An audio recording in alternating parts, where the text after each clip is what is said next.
नमस्कार प्रिय दर्शकों, हाजिर हूं मैं जन्म कुंडली अध्ययन करने के लिए। एक जन्म कुंडली लेकर आप सबके सम्मुख उपस्थित हुआ हूं। यह जन्म कुंडली एक बालिका की है। आइए हम सभी मिलकर इस जन्म कुंडली का अध्ययन करेंगे।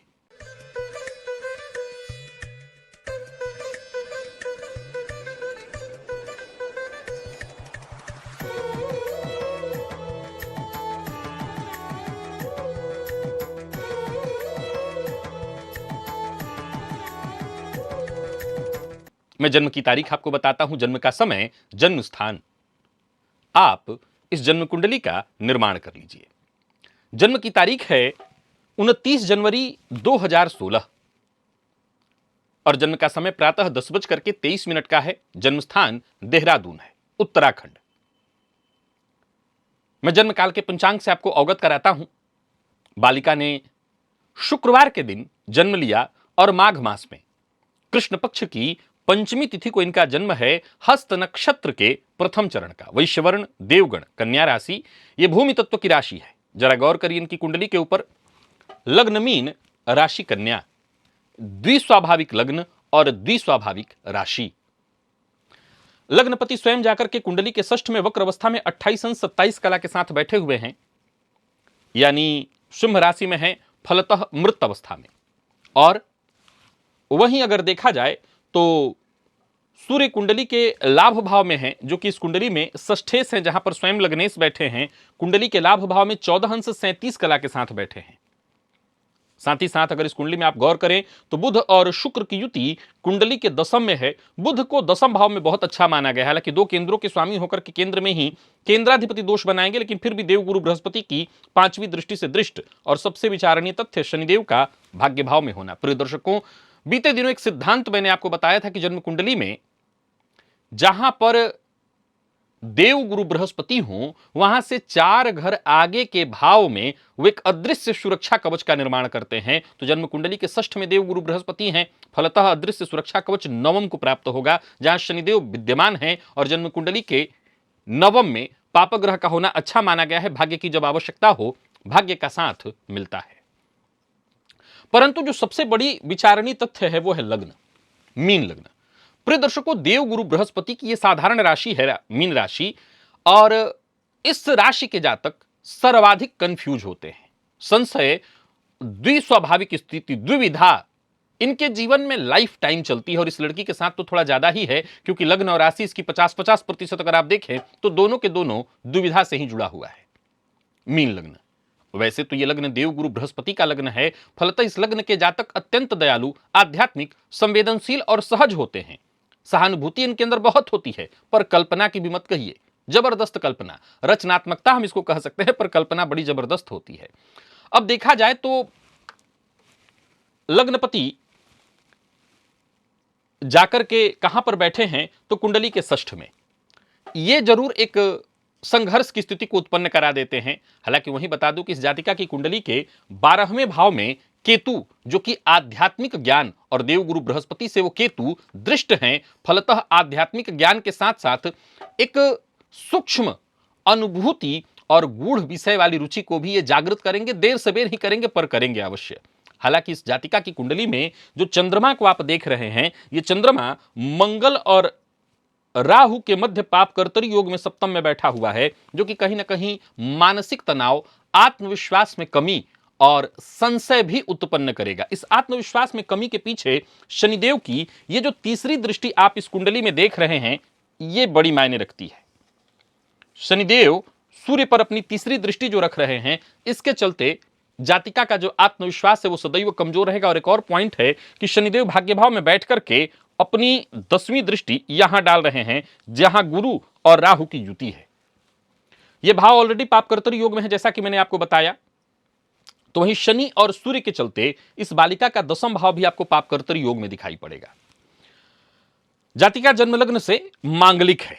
अब जातिका के घर वालों ने कुछ प्रश्न लिखा हुआ है, आइए उन प्रश्नों के बारे में आपको बताता हूं और मैं इस कुंडली का विश्लेषण आपके सम्मुख रखता हूं। इन्होंने पहला प्रश्न लिखा है कि बेटी जो है पढ़ाई के क्षेत्र में इसको बहुत समस्या होती है, हमें बहुत ज्यादा मेहनत करनी पड़ती है, तब जाकर के इसको समझ में आती है, स्वयं से ध्यान नहीं दे पाती। अभी कक्षा 4 की ये छात्रा है। इस सवाल का जवाब आपको अभी अभी मैंने दिया। इसकी कुंडली की सबसे बड़ी जो कहानी है, इसका भटकाव, इसका द्विविधात्मक स्थिति। अभी तो एक बड़ी विचारणीय तथ्य है कि इसकी कुंडली में वर्तमान में मंगल की दशा है, और मंगल की दशा के बाद इसको राहु की दशा लगेगी जब ये 14 वर्ष की मात्र होगी। अब एक तो मीन लग्न की कुंडली जो भटकाव वाला लग्न है, वहां पर राहु की दशा, अच्छा देखिए राहु बैठे षष्ठ में है, बड़ा कमाल का विषय है। षष्ठ का राहु प्रतियोगिता के दृष्टिकोण से बहुत अच्छा माना गया है, लेकिन यह बड़ा विचारणीय रहेगा कि राहु की जो दशा होगी वो कहीं ना कहीं और ज्यादा भटकाव उत्पन्न कराने वाली होगी। अब एक ज्योतिषी के दृष्टिकोण से देखिए तो हम आज को कल के आधार पर देखते हैं कि कल क्या होगा, उससे आज भी तय हो जाएगा। तो कल 14वें वर्ष में इसको राहु लगेगा सन 2030 में, जो कहीं ना कहीं शिक्षा में और डिस्टर्ब की स्थिति उत्पन्न कराता है। इस जातिका की कुंडली के 10वें भाव में अगर देखें तो बुध और शुक्र की युति है, जहां बुध 10वें में जाकर के बैठे। 10वें भाव में बुध का होना बहुत अच्छा माना गया है। अभी तो ये छोटी है, फिर भी दसमस्त बुध, चाहे वो मीडिया का फील्ड हो, संचार का फील्ड हो, लेखन का फील्ड हो, शिक्षण का फील्ड हो, क्योंकि ये जो बुध हैं वो राहु के साथ साथ गुरु की दृष्टि से दृष्ट हैं, ऐसे क्षेत्रों में विशेष सफलता और वर्तमान इस युग में, डिजिटल युग में, मीडिया, संचार इत्यादि क्षेत्र में विशेष विकसित कराते हैं। परंतु हालांकि इस लड़की कुंडली में देखा जाए तो मीडिया और संचार के माध्यमों से इसका करियर बड़ा ही अच्छा हो सकता है, इस फील्ड में ये सफलता हासिल कर सकती है। लेकिन यही एक सबसे बड़ी समस्या है कि ये जो भटकाव है इसका अभी है, आगे भी रहेगा। और चंद्रमा चूंकि पापकर्तर योग में है, फलतः मन अशांत ही रहने वाला है, जिसका मैं आगे आपको रास्ता समझाता हूं, उपाय बताऊंगा। हालांकि मैं एक बात और बता दूं कि इसकी कुंडली के 9वें भाव में शनिदेव बैठे हुए हैं, जो कि बहुत अच्छी स्थिति मानी जाएगी। सूर्य एकादश में बैठे सरकारी नौकरी में सफलता का प्रबल योग बना देता है। विशेषकर प्रशासनिक क्षेत्र इत्यादि में भी शनिदेव दीर्घकालीन प्रयास तो जरूर कराते हैं, लेकिन उससे सफलता दिला देते हैं। एक और बात, इस बालिका की कुंडली में जो धन भाव के स्वामी हैं वो अष्टम में बैठकर के लाभ और धन दोनों को देख रहे हैं। और ज्योतिष का एक और सिद्धांत की सूर्य कुंडली के लाभ में हो तो ये बहुत अच्छा माना गया। फलतः आर्थिक दृष्टिकोण से इसकी कुंडली बहुत अच्छी है। तो हो सकता है अभी इसका मन भटक रहा हो, लेकिन धीरे धीरे धीरे ये जरूर प्रगति करेगी। और 10वें के बुध को बहुत अच्छा माना गया है, जो अध्ययन के क्षेत्र में गहनता देता है। लेकिन चूंकि धनु राशि भी कैसी राशि है, द्विस्वाभाविक राशि, फलतः थोड़ा भटकाव देगा। अब गौर करिए तो इसकी उच्च शिक्षा का जो स्वामी मंगल है, कुंडली के अष्टम में बैठकर के द्वितीय भाव को देख रहा है, चतुर्थ लाभ को देख रहा है। पर गौर करने योग्य बात क्या है कि अष्टम भाव रिसर्च का भाव है। तो जैसे जैसे इसकी उम्र बढ़ेगी, आप लोग एक चीज देखेंगे कि इसके अंदर एकाग्रता जो कि अभी कम है आएगी। इससे अभी से ही, बहुत छोटी हुई तो 9 साल की लगभग है, नियमित रूप से गणेश जी की आराधना कराइए। और ये जब भी पढ़ने बैठे इसका मुंह उत्तर दिशा की ओर करा करके बिठाइए, और विशेष करके बुधवार के दिन हरा वस्त्र इसको पहनाइए, इससे इसकी एकाग्रता बढ़ेगी। आगे इन्होंने लिखा है कि मौसम जब भी बदलता है, ये हमेशा मौसम बदलते ही बीमार हो जाती है। कुछ उपाय बताइए। देखिए आपको बात बता दूं, मीन लग्न जो है ये जल तत्वीय लग्न है, और इसके चलते जातक के व्यक्तित्व में, शरीर में कफ की अधिकता हो जाती है। और चंद्रमा जो कफ के कारक है, कुंडली के सप्तम में बैठ करके ये पाप मध्यत्व में आ गए हैं। अब यहां गौर करिए तो चतुर्थ भाव से भी कफ का, क्योंकि हृदय में ही कफ, सीने में कफ जमा होता है, उस भाव पर बुध की दृष्टि पड़ रही है। परंतु रोगपति स्वयं जाकर के लाभ भाव में बैठे हैं। अब यहां एक चीज जो बहुत विचारणीय रहेगा, वो इस कुंडली में लग्नेश का जाकर के कुंडली के षष्ठ भाव में बैठना है। लग्नेश जहां बैठते हैं उसी जगह से व्यक्ति के जीवन का कहीं ना कहीं विचार होता है। अब लग्नेश जाकर के कुंडली के षष्ठ भाव में बैठे हैं तो रोग की प्रवृत्ति तो इस जातिका के साथ जीवन पर्यंत रहेगी। और उसमें भी कहीं ना कहीं श्वसन तंत्र हो गया, यानी कफ, आपने जैसा कहा, पाचन तंत्र से जुड़ी समस्या। देवगुरु बृहस्पति कुंडली के षष्ठ में हैं तो ये स्वास्थ्य की चुनौतियां हमेशा उत्पन्न करेंगे। मौसम के परिवर्तन के साथ इसलिए परेशानी हो रही है, पेट की तकलीफ इसको होने वाली है, पेट की भी समस्याएं रहेंगी। और साथ ही साथ बुध पाप मध्यत्व में है तो त्वचाजन्य रोग की संभावना भी रहेगी। कहीं ना कहीं लग्नेश जब षष्ठस्थ होते हैं तो रोग प्रतिरोधक जो क्षमता होती है वो कमजोर होती है। अभी तो छोटी है, बाल्यकाल से ही अगर इसको हल्दी का, तुलसी, अदरक इत्यादि का, शहद का, इन सब का मिश्रण, काढ़ा इत्यादि बनाकर के सेवन कराया जाए तो इसका जो इम्यूनिटी इसकी है वो मजबूत होगी। और साथ ही साथ गुरुवार के दिन अगर केसर का तिलक इसको लगवाया जाए, थोड़ी बड़ी हो जाए तो गुरुवार का व्रत कराया जाए, पीले रंग के वस्तु कपड़े इत्यादि का को धारण करना गुरुवार के दिन शुरू करे, मंदिर में पीला वस्त्र इत्यादि दान करे तो गुरु उसके बली होंगे। आगे पिता ने पूछा है मंगल की दशा कैसी रहेगी। अच्छी है, हालांकि मंगल इसकी कुंडली के अष्टम में बैठे हुए, पर फिर भी मंगल की दशा से अभी कोई चिंता नहीं है। ये चिंता तब है जब बात विवाह की आएगी, अभी इसकी कोई चिंता नहीं है, मंगल से भी कोई चिंता नहीं। हाँ, मंगल के बाद जो राहु, आगे उन्होंने पूछा भी है कि राहु की दशा पढ़ाई के क्षेत्र में बाधा उत्पन्न करेगी। जी हाँ, बाधा उत्पन्न करने वाली है, समस्या उत्पन्न करने वाली है, वो भटकाव अवश्य देंगे। मंगल तो खैर ठीक है, मंगल ज्यादा से ज्यादा क्या करेगा, आप लोग पढ़ाने बिठाएंगे तो चिड़चिड़ा हो जाएगी, जिद करने लगेगी, क्रोध करेगी, खेलने के नाम पर खुश और पढ़ने के नाम पर उसका क्रोध होगा, उसका एकाग्रता उसके अंदर, क्योंकि मंगल क्या करता है, मंगल पेशेंस की कमी लाता है। तो बाल्यकाल में मंगल भी यही काम करता है। देखिए, एक क्रम से अगर देखा जाए तो राहु भी शिक्षा को बाधित करता है और मंगल भी। मंगल क्या करता है कि एनर्जी बहुत हाई कर देता है। अब बच्चों के अंदर एनर्जी की आवश्यकता तो है ताकि वो एनर्जेटिक बने रहें, और खुद भी वो एनर्जेटिक होते हैं, लेकिन एक समस्या उत्पन्न हो जाती है कि इसके चलते वो एकाग्र नहीं हो पाते हैं। फलतः कहीं ना कहीं मंगल की दशा अस्थिरता तो लाएगी और राहु और ज्यादा उसी अस्थिरता को बढ़ा देंगे, भ्रम को बढ़ा देंगे। तो अभी से ही इसको सूर्य को जल दिलवाइए और हनुमान चालीसा का पाठ करवाइए। साथ ही साथ जब राहु की दशा आएगी तो राहु के मंत्र का जप और उसका दशांश हवन, चतुर्गुणित जप और दशांश हवन कराइएगा। और साथ ही साथ मंगल के लिए कोई विशेष उपाय तो भी मैं नहीं कहूंगा करने के लिए, मंगल जैसा है वैसा ठीक है, बाकी मंगल से ज्यादा चिंता की कोई आवश्यकता नहीं है। आपने आगे पूछा है करियर में कौन सा कोर्स ठीक रहेगा, सरकारी या प्राइवेट जॉब किस वर्ष में। देखिए, वर्ष के लिए तो थोड़ा आपको वेट कर लेना चाहिए, अभी 9 वर्ष की आपकी बालिका है, लेकिन जैसा मैंने बताया कि इसके लिए मीडिया, लेखन, शिक्षण, प्रशासनिक क्षेत्र भी इसके लिए बहुत अच्छा दिखाई पड़ रहा है। शनिदेव नवम में होने के चलते सरकारी नौकरी का बहुत मजबूत योग बन रहा है।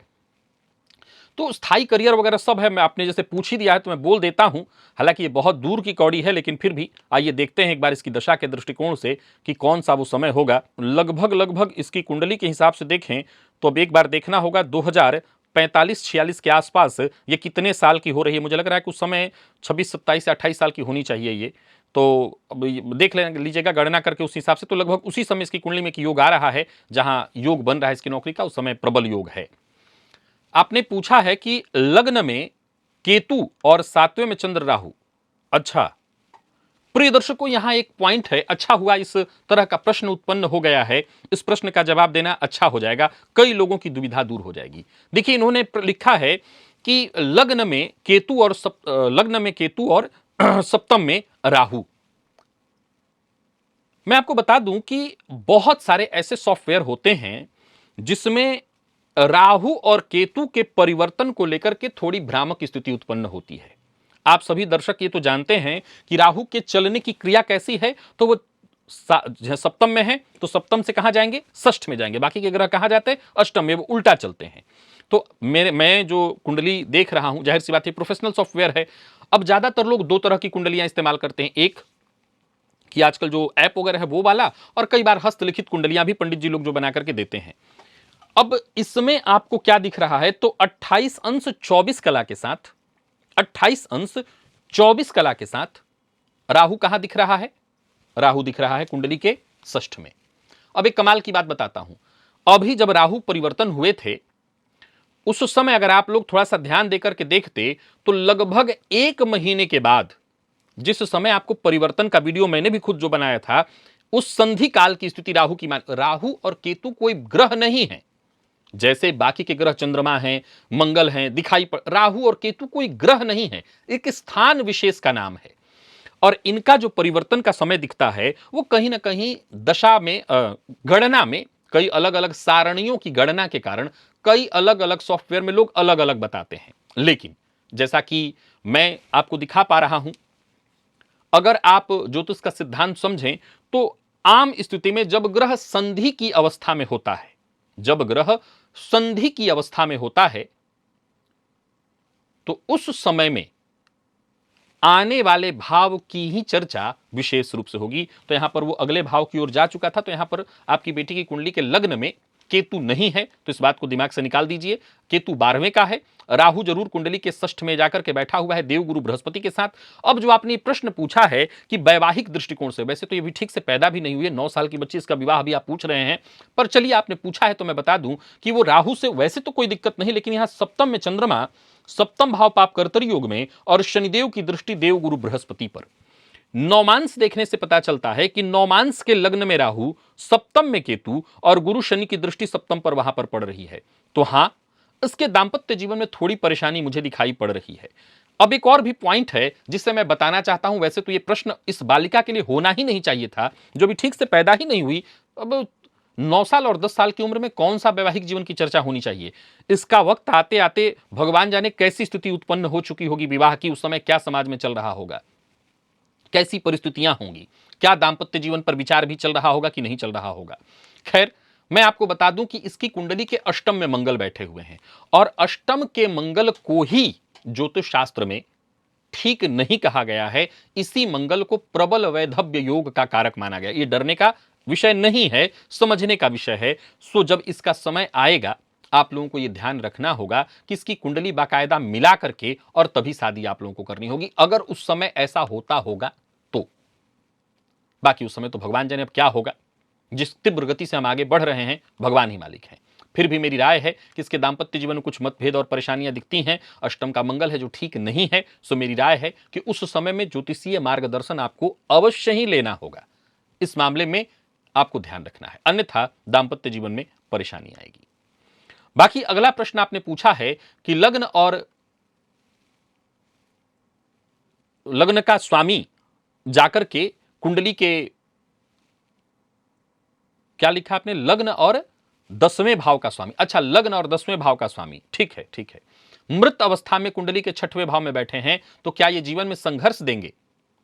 देखिए, लग्नेश का कुंडली में कमजोर होना कहीं ना कहीं इस बात की सूचना तो है कि जीवन में संघर्ष, स्वास्थ्य समस्या, शत्रु भय, संघर्ष को ये बल दे देते हैं।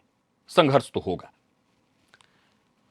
जरा इस बच्ची की कुंडली को एक बार समझने का प्रयत्न करिए।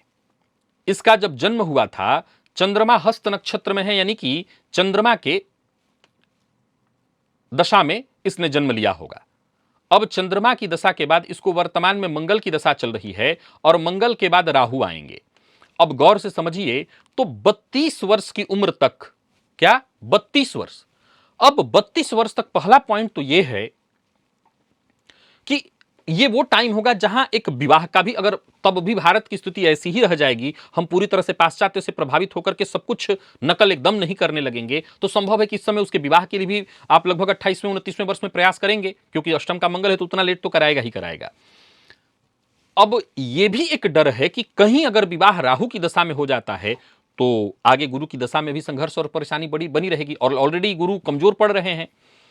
अब ये उस समय की स्थिति पर निर्भर करेगा कि आप लोग कैसा निर्णय लेते हैं। क्या और रुक करके गुरु की दशा का आने का इंतजार करेंगे 32वें वर्ष के, 32 का 33वें वर्ष में, 32 वर्ष 10 माह के बाद इसको गुरु की दशा आएगी। हालांकि तब तक रुकना और भी बड़ा मुश्किल का विषय हो जाएगा। कितना इंतजार करना ठीक होगा? तो अब देखते हैं। आपने लिखा है कि कुंडली में मंगल दोष है, क्या संघर्ष पूर्ण होगा दांपत्य जीवन? हाँ, बिल्कुल। अष्टम का मंगल जो है वो वैवाहिक जीवन में संघर्ष, दुर्घटना, क्रोध, परेशानी उत्पन्न करता है।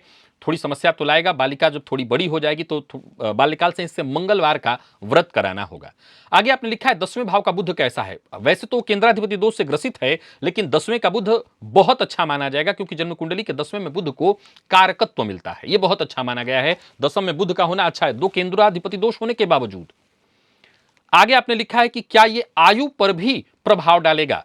आयु पर मतलब मैं समझ नहीं पाया। जब अष्टमेश के साथ बैठा इसलिए आपने ये पूछा है। देखिए, आयु वगैरह को लेकर तो मुझे कोई चिंता नहीं दिखाई पड़ती, क्योंकि शनि के पास अच्छी स्थिति है। बाकी अगर आप आय पूछ रहे हैं तो आय को लेकर के मुझे कोई दिक्कत नहीं दिखाई पड़ती। आय तो इसकी कुंडली में ऑलरेडी बहुत अच्छा है, क्योंकि इसकी कुंडली में अगर देखा जाए तो धन भाव पर धनेश की दृष्टि पड़ रही है और लाभेश इसकी कुंडली के भाग्य भाव में बैठे हैं। बीते दिनों एक सूत्र बताया था कि धनेश लाभेश का भाग्य भाव से संबंध बन जाए तो यह महाधनी योग बन जाता है। तो धन को लेकर के तो कोई विशेष चिंता नहीं दिखाई पड़ती मुझे। आपने पूछा है कि बेटी आध्यात्मिक पूजा पाठ में रुचि लेती है, हनुमान चालीसा भी पढ़ती है, किस भगवान की पूजा करनी चाहिए? देखिए, बहुत अच्छी बात है, यह बहुत अच्छी बात है। 12वें का केतु है, इसके आध्यात्मिकता को इसके मजबूती देगा। 9वें के शनिदेव हैं, यह भी बहुत अच्छी स्थिति लाएंगे। सो इस लड़की के लिए अगर देखा जाए तो हनुमान जी की आराधना, शिव जी की आराधना बहुत अच्छा जरूरी है। गणेश जी की आराधना से इसको बहुत फायदा मिलेगा। तो ये हनुमान चालीसा जो करा रहे हैं नियमित कराइए, भुवन भास्कर को वर्ग दिलवाइए, सब कुछ अच्छा है। शनिदेव भाग्य भाव में हैं तो क्या प्रभाव डालेंगे, ये पूछना ही नहीं, जबरदस्त है। शनिदेव जरूर सूर्य पर दृष्टि डाल। अच्छा, आपने आगे भी लिखा है कि सूर्य पर दृष्टि पड़ रही है शनि की, तो क्या पिता के साथ संबंध कैसा रहेगा? अब देखते हैं। पिता के साथ वैसे लड़कियों का संबंध ज्यादा खराब तो नहीं होता, आजकल होने लगा है। क्योंकि हो सकता है जब विवाह की बारी आए या कुछ पढ़ाई वगैरह में आप ये पीछे हटे तो आप से विरोध तो करेंगे आप इसका, या फिर ये आपका करेगी। मुद्दा ये नहीं है कि आपका ये कितना विरोध करती है। अच्छा, आपने ये भी पूछा कि आपके पिता के स्वास्थ्य पर प्रभाव कैसा पड़ेगा।